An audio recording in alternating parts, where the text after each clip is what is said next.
En un rincón olvidado del mundo, la crueldad abandonó a dos almas inocentes, pero la esperanza llegó de la forma más inesperada, un caballo blanco dispuesto a desafiar el destino. No fue un héroe de carne y sangre quien salvó sus vidas. Fue una criatura de leyenda, nacida de la nobleza y del coraje, que rompió el silencio del bosque para protegerlos. Esta es la historia que jamás olvidarás. El sol apenas comenzaba a acariciar la tierra cuando, en una carretera olvidada junto al bosque, un coche negro y brillante se detuvo con un chirrido. De él descendió Alejandro Salvatierra, un hombre de mirada fría, traje impecable y un corazón endurecido por años de ambición desmedida. Sin una palabra de afecto, abrió la puerta trasera y bajó bruscamente a sus hijos gemelos, Diego y Mateo, de apenas 4 años. «Quédense aquí. No se muevan», ordenó con la voz vacía de emociones. Los pequeños, confundidos y asustados, apenas entendieron antes de que el coche arrancara de nuevo, dejando tras de sí una nube de polvo y el eco de un corazón quebrado. Los gemelos, de pies descalzos, sintieron el frío punzante del asfalto colarse en su piel. Las lágrimas comenzaron a rodar por sus mejillas, mezclándose con el polvo. El bosque que los rodeaba parecía inmenso, oscuro y amenazante. El miedo, denso como una niebla, los envolvía. Pero no estaban solos. Desde la penumbra entre los árboles, un ser extraordinario los observaba, un majestuoso caballo blanco, de crines plateadas y ojos profundos como pozos antiguos. Nube, como más tarde sería llamado, no era un animal común. Algo en su instinto, algo casi sagrado, lo impulsó a dar un paso hacia ellos, cruzando la barrera invisible entre los mundos del hombre y la naturaleza. Mientras tanto, en la hacienda Salvatierra, María, el ama de llaves que había criado en silencio a los niños, recorría los pasillos con el corazón apretado. Había visto la frialdad de Alejandro, su desprecio hacia sus propios hijos, y presentía que algo terrible había ocurrido. Clara, la madre de Diego y Mateo, exiliada del hogar hacía años por la voluntad de aquel hombre cruel, también sentía la inquietud quemándole las entrañas. Desde el pueblo vecino, buscaba noticias de sus pequeños sin éxito. La tarde caía lentamente sobre el bosque. Los gemelos, acurrucados contra un tronco caído, lloraban en silencio, aferrados uno al otro como si de ello dependiera su supervivencia. El hambre y la sed comenzaban a hacer mella en sus pequeños cuerpos. Fue entonces cuando Nube, con movimientos suaves y seguros, rompió la distancia. Usando su hocico, empujó suavemente un arbusto, revelando zarzamoras maduras escondidas bajo las hojas. Diego, siempre el más valiente, entendió primero y, tirando de Mateo, recogió las pequeñas frutas. Sus manos se mancharon de morado, y por un instante, en medio de la tragedia, sus rostros se iluminaron con tímidas sonrisas. La noche llegó, implacable y fría. Los ruidos del bosque, desconocidos y aterradores, hicieron temblar a los gemelos. Pero Nube, echándose junto a ellos, se convirtió en su abrigo, su muralla contra el miedo. A su lado, el viento parecía más suave, y los crujidos de las ramas menos siniestros. A kilómetros de allí, en su despacho, Alejandro bebía whisky compulsivamente, tratando de acallar su conciencia, mientras inventaba excusas para Clara. Pero el destino ya había comenzado a tejer otra historia. En la madrugada, Joaquín Ríos, un viejo ranchero conocido por su bondad y rectitud, descubrió la ausencia de su adorado caballo. Siguiendo huellas en la tierra, encontró rastros diminutos junto a las marcas de Nube, huellas de niños. Su corazón latió con fuerza. Sabía que debía actuar. Guiados por el instinto del caballo, Diego y Mateo encontraron un arroyo cristalino. Mientras bebían agua helada, Joaquín los avistó, oculta su emoción bajo un sombrero raído. «Tranquilos, pequeños», susurró. «Nube me trajo hasta ustedes». Con paciencia, los convenció de acompañarlo. En su rancho, doña Teresa, su fiel ama de llaves, los recibió con lágrimas en los ojos y un tazón de chocolate caliente. Los pequeños, aunque temerosos, comenzaron a entender que, tal vez, habían encontrado refugio. Pero el peligro aún rondaba.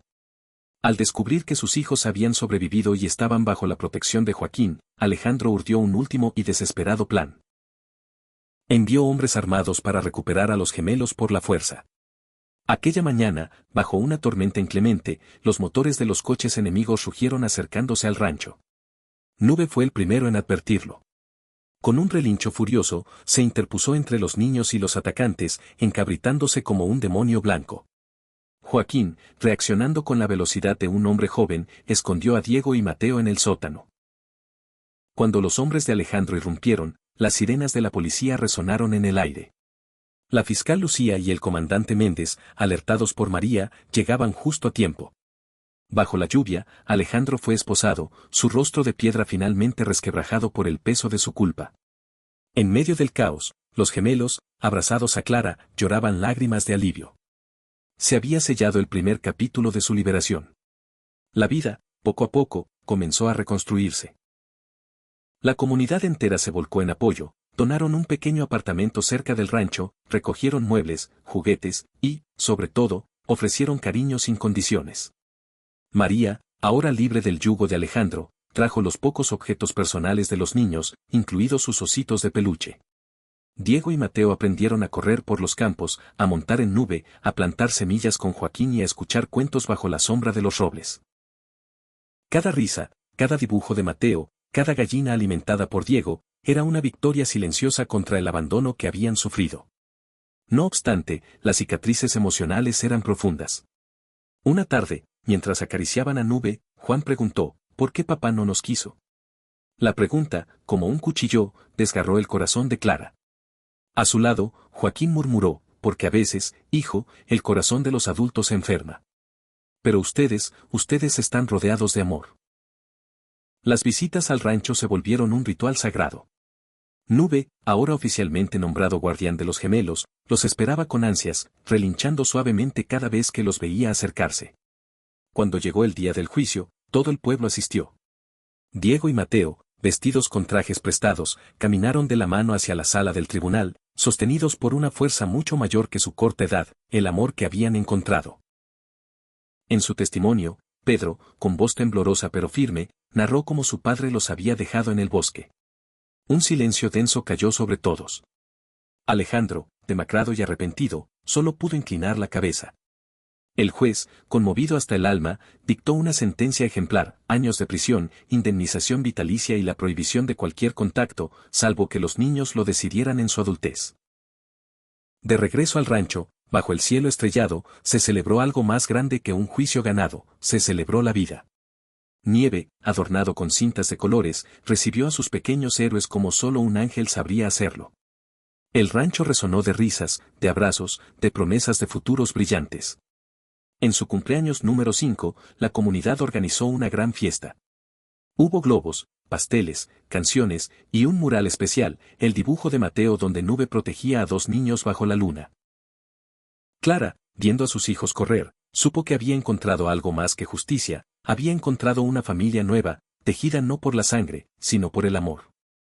Y así, bajo las estrellas de un cielo infinito, Nube, el ángel blanco, Joaquín, el viejo de corazón gigante, y doña Teresa, el alma maternal, velaron sobre Diego y Mateo, no como guardianes, sino como verdaderos arquitectos de su nueva vida.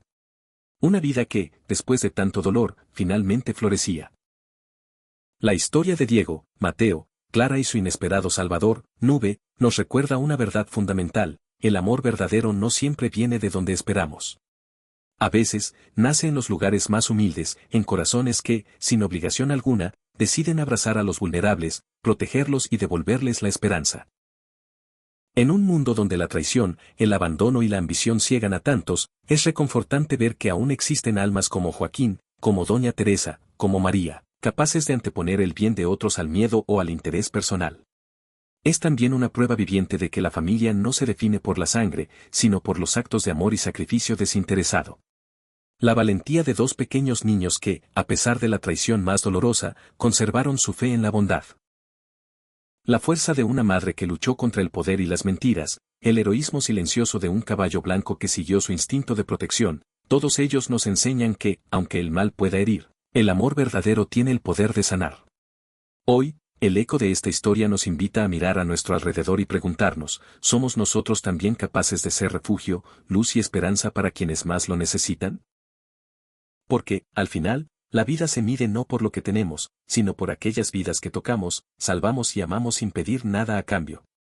Si te impactó esta historia, no olvides compartirla con tus amigos y suscríbete a nuestro canal para que no te pierdas ninguno de nuestros videos. Nos vemos en la próxima.